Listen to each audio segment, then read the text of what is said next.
La pregunta con el propósito que quede grabado en el audio, ¿ok? La pregunta suya, hermano, fue ¿cuál es la diferencia entre el trigo y la cizaña en la parábola y los lobos rapaces que están descritos aquí? Eso lo entendí, ¿no? Sí, porque ambos están en la iglesia. Ok, ok. Como lo entiendo, hermano, la parábola del trigo y la cizaña está inserta en un bloque de parábolas, ¿ya? No es una parábola que está aislada, ¿bien? Y está hablando de la semilla de la palabra de Dios. Ahí está la parábola, por ejemplo, del sembrador. ¿Ah?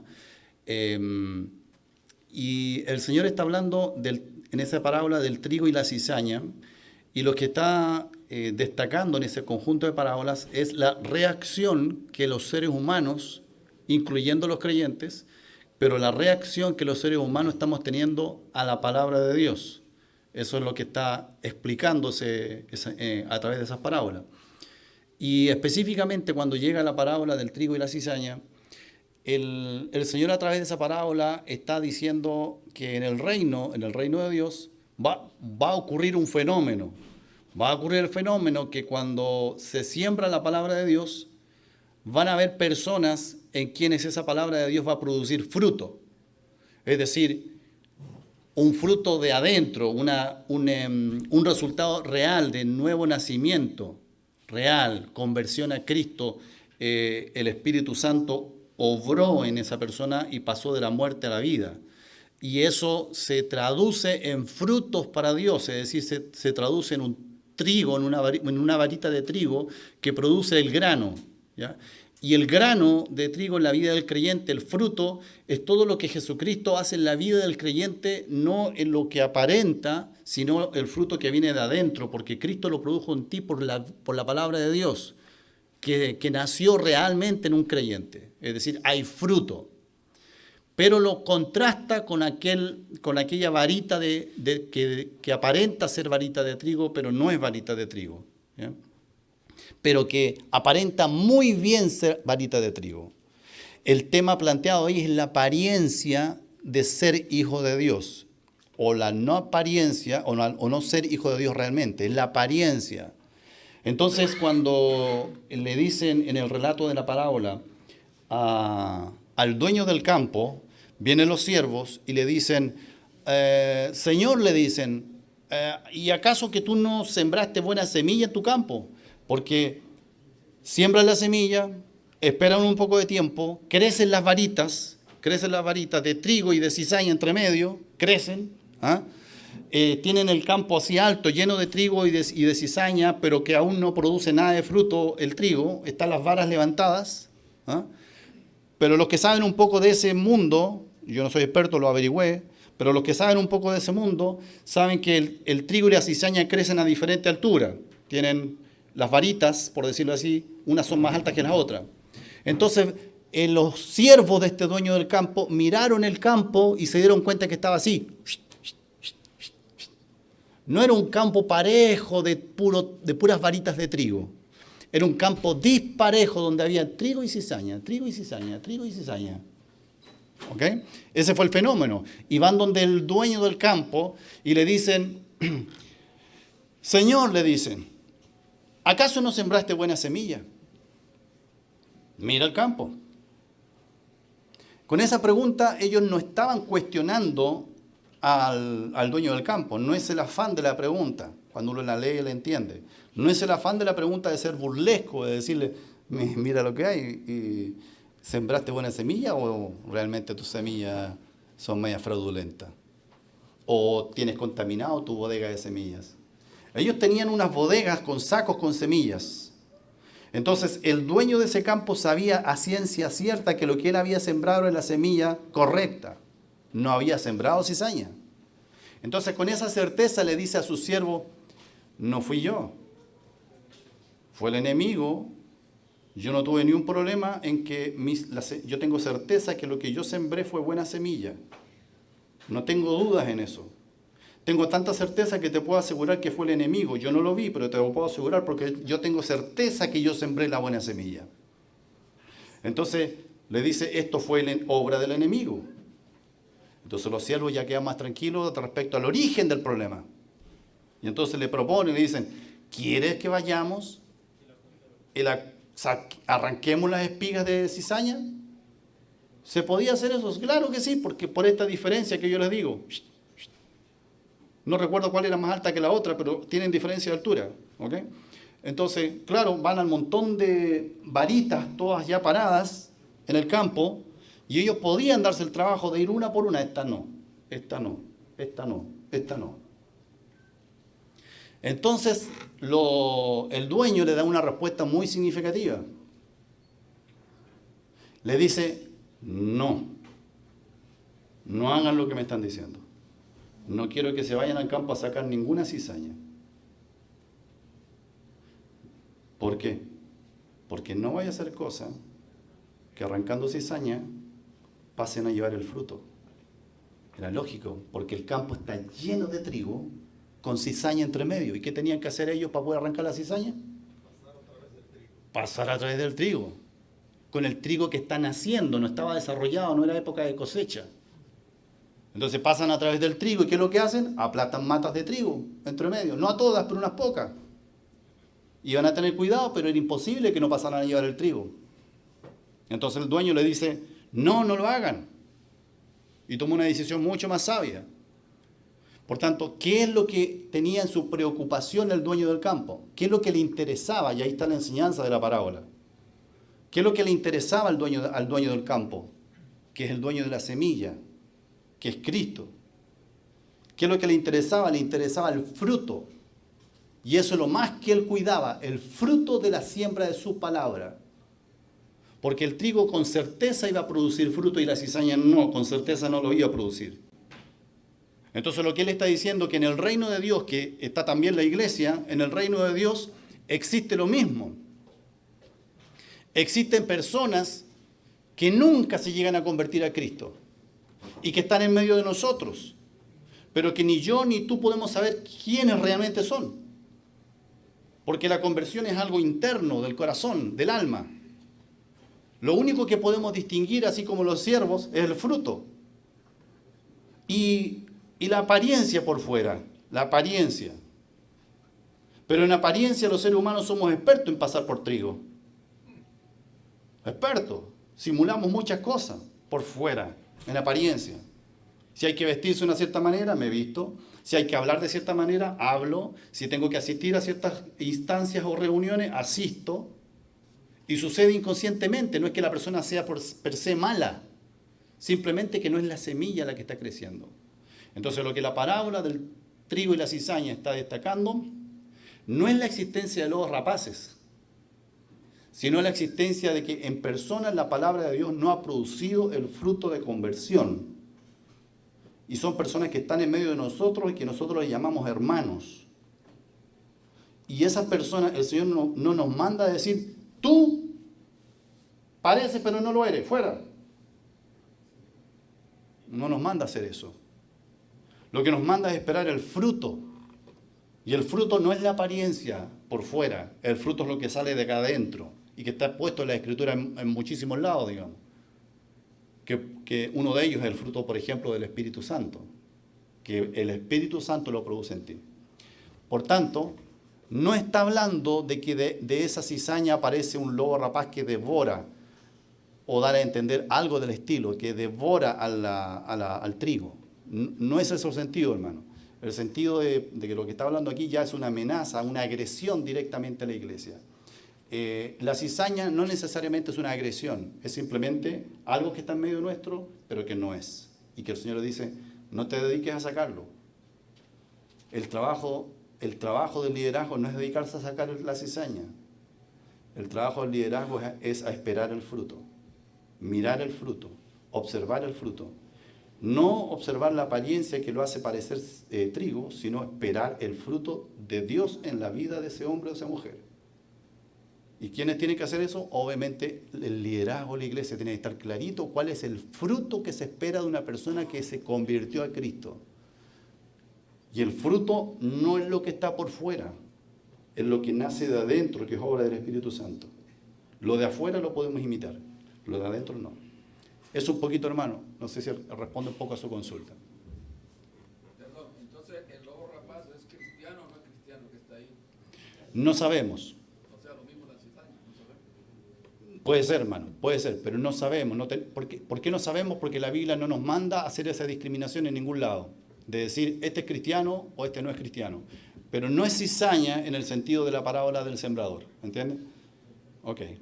Más consulta.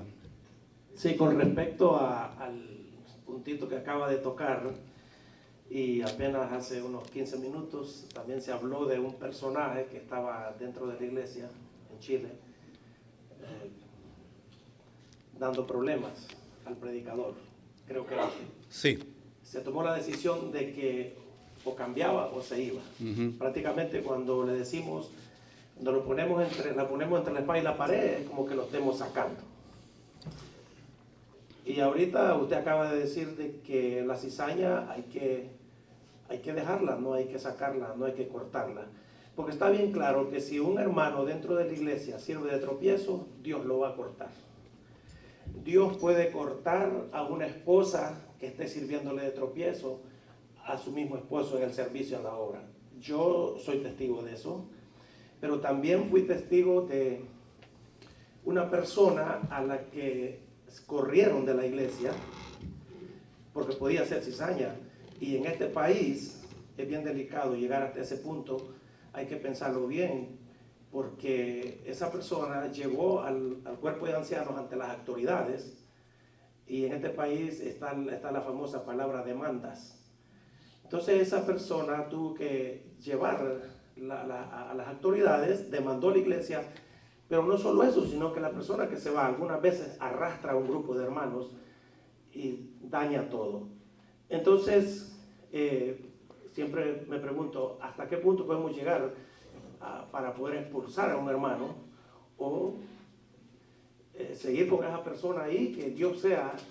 Porque si lo ponemos delante de Dios, a Dios no se le hace imposible. Aquí en este país, dentro de una iglesia había un anciano, que era anciano, y esa persona, Dios lo puso en un parálisis y quedó en casa de por vida hasta que murió, porque estaba siendo un anciano impostor dentro de la iglesia, pero a Dios, ya la iglesia estaba hasta aquí, hasta que Dios dijo, te dejo en casa. Ok, hermano, gracias. Algunas aclaraciones para reiterar. Un lobo rapaz no es cizaña, hermano. No es lo mismo equivalente. La cizaña son personas que creen ser cristianos, pero no tienen ningún fruto de ser cristianos. No necesariamente hay malicia en sus corazones e intención de devorar la grey. Son cosas muy diferentes. No tienen relación una cosa con la otra. En la iglesia hay hermanos que dicen ser hermanos, pero no lo son y no sabemos. Ni estamos llamados a hacer esa distinción. Usted es creyente y usted no. Porque no es posible saber la obra del Espíritu Santo en tu interior. Pero sí Dios nos manda a mirar los frutos, el resultado de la obra de Dios en su vida. Y lo que la parábola de la trigo y la cizaña, lo que el dueño del campo dice, esperemos los frutos.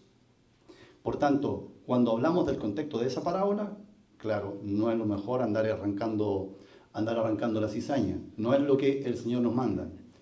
Pero en la enseñanza de hoy, que no es de la parábola del trigo y la cizaña, sino que es de lobos rapaces, eso es una amenaza directa, no es cizaña, es una amenaza directa de una persona que viene con malicia al interior de la iglesia a destruir, a romper, a dañar. Por tanto, ahí los ancianos tenemos una responsabilidad directa de hacer algo. ¿Qué hacer? Podemos discutirlo, pero de hacer algo. En el caso específico de Chile, el ejemplo que le puse, que sucedió, dije hace 25 años atrás más o menos, yo creo que fue un poco más, fue hace bastante tiempo, y no fue una medida de sacarlo. Usted dice, es como echarlo. Podemos entenderlo así, pero no es lo que hicimos. Cuando una persona tiene de parte de Dios la sencillez y la humildad de ser amonestado una vez, 2 veces, 3 veces, más de 3 veces, de recibir ni siquiera de los ancianos, de diferentes hermanos, de recibir la amonestación, hermano, no lo está haciendo bien. Eso no está bien. Si esa persona tiene la sencillez, es una persona que no se va a ir. Es una persona que va a soportar con sencillez la disciplina que se le está imponiendo. Pero los ancianos están mandatados a hacer ese tipo de disciplina. Si es esa exactamente u otra, es totalmente discutible, hermano. Vivimos 25 años atrás, no es lo mismo que hoy. En Chile también las leyes han cambiado mucho y también existe la palabra demanda. Así que hay que tener cuidado. Los ancianos tienen una labor difícil de definir qué acción tomar, pero no pueden no tomar acción. Cuando hay un lobo rapaz, no cizaña, cuando hay un lobo rapaz. Sí, hermano. Amado hermano, pero también está en la Biblia eso, que es un hermano que sirve de muchos de los pies en la iglesia, merecido, pues que lo saquen. Pero siempre y cuando hablar de los tres temas que usted ha estado hablando, primero se platica con él, luego con los ancianos, luego a la iglesia, y si uno hace caso, si lo puede leer usted, hermano, está en Tito 3, 1, 8 al 11, si no me equivoco. Tito 3, versículo 8 al 11. Solamente es mi comentario, nada más. Dice el 11, sabiendo que el tal se ha pervertido y peca y está condenado por su propio juicio. Al 8. Palabra fiel es esta, y en estas cosas quiero que insistas con firmeza para que los que creen en Dios procuren ocuparse en buenas obras. Estas cosas son buenas y útiles a los hombres, pero evita cuestiones necias y genealogías y contenciones y discusiones acerca de la ley, porque son vanas, sin provecho. Al hombre que cause divisiones después de una y otra amonestación, deséchalo, sabiendo que el tal se ha pervertido y peca y está condenado por su propio juicio. ¿Sí, hermano? Ok. Está claro. Está claro, sí. Está claro. Está claro. Está claro. Si no es cualquier hermano, es una persona que hace algo, cosas bien delicadas. Ok, adelante, hermano. Sí, solo quería aclarar algo acerca de la cizaña y el trigo y los lobos feroces. Los lobos feroces dan buen fruto también, pero son torcedores de la palabra, de la sana doctrina. Y eso es lo que hace la diferencia entre la cizaña. La cizaña no da fruto. Un lobo sí puede dar fruto, porque un lobo predica bonito, habla bonito, dice cosas bonitas y después tuerce la palabra y divide al grupo. Creo que esa es la diferencia en hondureño. Muy bien, hermano. Hay mucha astucia en el lobo, pero hay mucha astucia. Okay. Mi hermano, me llamó mucho la atención el hecho de que Pablo le diga a los ancianos que él no fue el que lo escogió a ellos, sino que fue el Espíritu Santo, por medio de él, que lo llevó para esa decisión. Nos enfocamos demasiado nosotros siempre en lo que tiene que ver con la alimentación, en lo que tiene que ver con el cuidado de la oveja. Pero aquí mi pregunta tiene que ver más. Entiendo yo que Pablo, por medio del Espíritu Santo, identificó a esas personas. Sabía quiénes eran esas personas, no porque habían hecho algo, pero sabía que en el futuro lo iban a hacer. Y Pablo lo que le está diciendo a la iglesia, están ahí, mirad, es decir, ellos están ahí.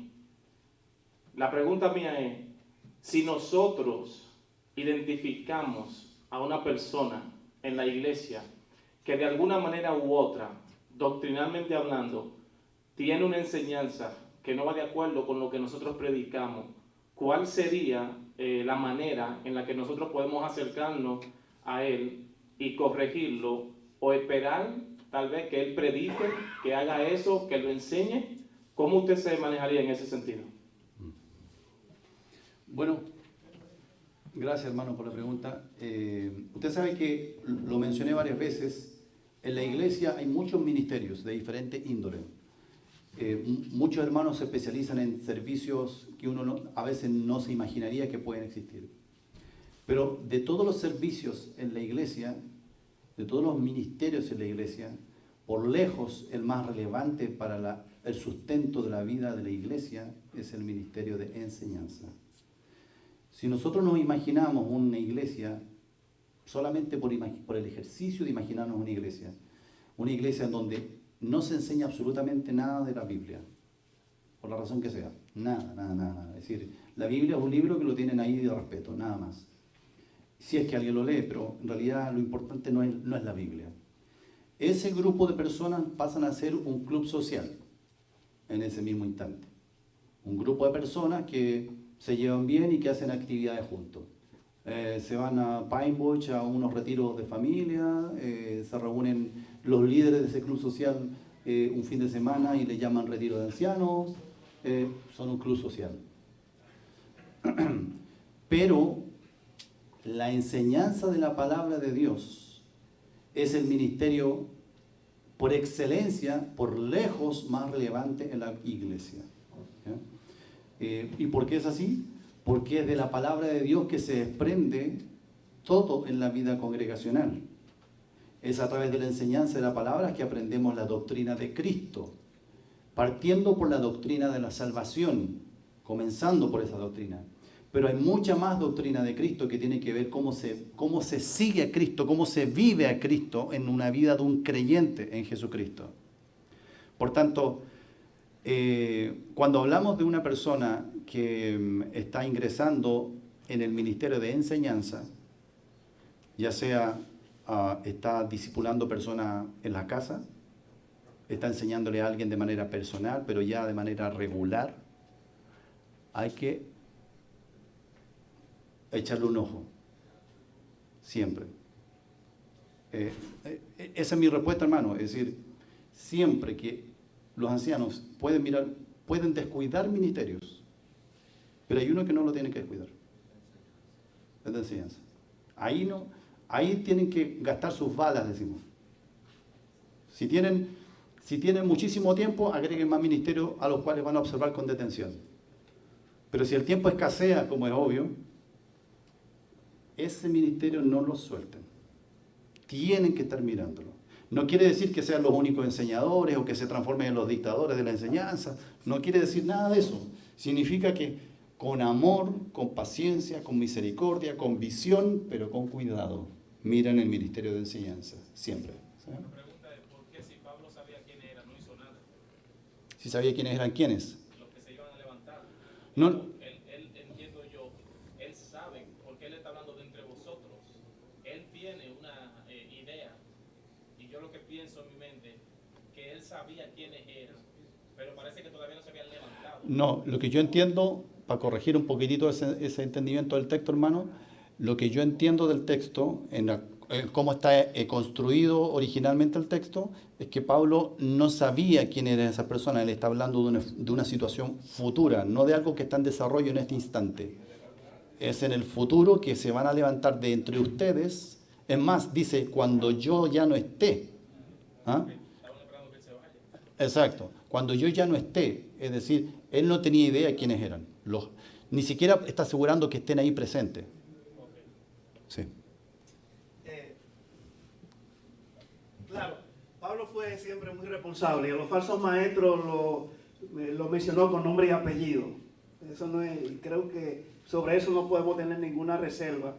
Ser anciano, ser pastor, usted vamos a asumir riesgos y responsabilidades y tenemos que asumirla con valentía.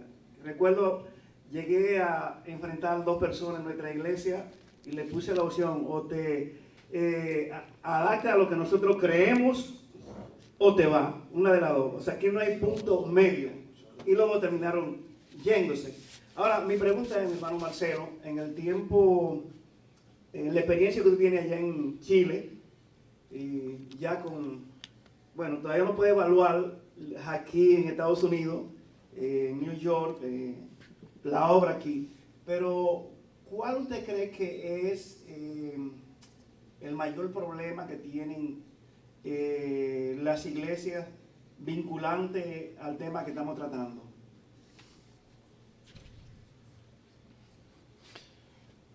Mira, hermano, en mi corta experiencia, la verdad es que lo que yo he observado desde mi rinconcito, ¿okay? Yo veo que el problema más grande que las iglesias tenemos precisamente está en la unidad de los líderes. Unidad de los líderes. Es decir, lo he repetido varias veces durante la enseñanza, ¿cierto? Lo he repetido no porque yo quiera repetirlo, sino porque es lo que veo en la Biblia, de que los ancianos trabajan juntos. Y es la falta de unidad entre los creyentes que son ancianos. Y con eso no estoy diciendo que no tengan unidad porque son malos o porque son perversos. No, estoy diciendo que ese problema de falta de unidad puede tener múltiples causas. desde cosas tan triviales como la falta de tiempo. Se necesita tiempo para cultivar la unidad. Y eso es un problema. Entonces, pero es un problema que hay que enfrentarlo. Es decir, hay que trabajar en la unidad. También pueden haber otros problemas que no son tan triviales como la falta de tiempo. A veces también pudiera ser que hay ancianos que no se llevan muy bien entre ellos. Es decir, que no comparten los estilos, que no comparten las formas de trabajar. Ni siquiera llegamos al nivel de tener problemas doctrinales. Tienen la misma doctrina, pero los estilos son tan distintos que no se soportan. Él es blanco y él es negro. Entonces, también ocurre falta de unidad por razones de orden práctico como esas. Pero eso es algo que hay que enfrentarlo. Es decir, no porque somos tremendamente distintos vamos a transgredir algo tan importante como la unidad en el cuerpo de ancianos. Tenemos que estar unidos. Ok, vamos a tomar algunas decisiones prácticas producto que somos tan distintos. ¿Ah? Vamos a respetarnos. Ok, vamos a trabajar sectorizados. Tú trabajas en esa esquina y yo trabajo en esta esquina. Pero vamos a hacer cosas para que eso no signifique que estamos separados. Podemos trabajar separados, pero no estamos separados. Vamos a orar realmente los unos por los otros. Vamos a orar, yo voy a orar por los trabajos que tú realizas. Y tú vas a orar por lo que yo realizo. Vamos a conversar sobre lo que tú realizas. Y si llegamos a discutir, discutiremos también, pero nos vamos a seguir amando y compartiendo sobre esas cosas. Tiene que haber un esfuerzo consciente de que estamos trabajando para mantener nuestra unidad. Tiene que ser un trabajo explícito entre ellos, hermano. Eso. Ese para mí como un tema tremendamente importante a abordar y que no es un problema, si es que aquí lo tienen, es bienvenido al club. Lo tenemos en muchos lados. No es algo anormal o atípico. La sociedad, lo mencioné, la sociedad entera está construida para vivir aislados, para vivir solos. Así que es algo que permeó entre los ancianos también. Porque los ancianos, la mayor parte de nosotros, trabajan secularmente también. Entonces estamos tremendamente influidos por nuestra sociedad. Entonces el principal desafío es cultivar la unidad al interior del cuerpo de ancianos. Eso, hermano. Más preguntas. Sí, hermano, ya en realidad es casi la 1. Ah, ok. Y vamos a terminar, pero tengo un pensamiento corto que yo creo que se puede aplicar a cada uno de nosotros, pensando en el ejemplo de Pablo. Pablo terminó en una cárcel, lo mataron y en la cárcel, mira lo que dijo él, en 2 Timoteo, el capítulo 4, 2 Timoteo 4 dice, porque ya yo estoy para ser sacrificado y el tiempo de mi partida está cerca. Sí, Pablo está cerca el tiempo de su partida. ¿Qué hace uno cuando le queda un poquito de tiempo? ¿Qué puede hacer uno? Mira lo que Pablo dice, el versículo 13. Trae cuando vengas el capote que dejé en Troas. Algo para el cuerpo. Está frío. Hermano, como ancianos, en toda nuestra vida hay que cuidar el cuerpo. Si no lo cuidamos, vamos a vivir menos tiempo. Y quizás vivimos tiempo, pero vamos a estar enfermos. Hay que tener cuidado. Así que cuidar el cuerpo. Y trae también los libros.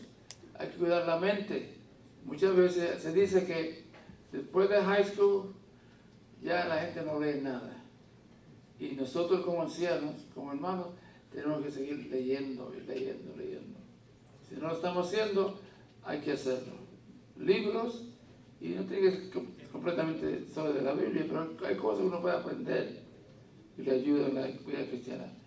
Pero mayormente los pergaminos. Así que mientras crecemos y nos ponemos más viejos y somos ancianos, sigamos cuidando el cuerpo. Y si uno se ve en el espejo, usted sabe lo que tiene que quitar y ya. Eso, no espere que alguien le diga a mi hermano un poquito. No, hay que ver y tratar, por la gracia de Dios, de cuidar el cuerpo y cuidar la mente. No estar viendo siempre la televisión, los videos, las cosas del mundo. No, eso daña el cuerpo daña la mente, daña el espíritu. Y mayormente leer la palabra de Dios. Continuamente. Y la palabra de Dios la tenemos usted lo tiene en el teléfono, está ahí. Y una cosa pequeñita. Yo he notado que aquí en el campamento hemos trabajado con niños por más de 60 años aquí. Los niños vienen y salen. Algo que hace la televisión es que están viendo una película, un show especial, y ellos les enseñan un comercial. Y eso la gente recuerda del comercial. En todas nuestras actividades, sea trabajo de niños, de damas, de varones, siempre vamos a tratar de darle un concepto, una doctrina a los niños durante toda su vida. Porque entran, si no salen con algo de la doctrina, sana doctrina, estamos perdiendo el tiempo. Así tratemos de hacer algo para darle en todas las reuniones algo de la sana doctrina que creemos. Ok, hermano, gracias.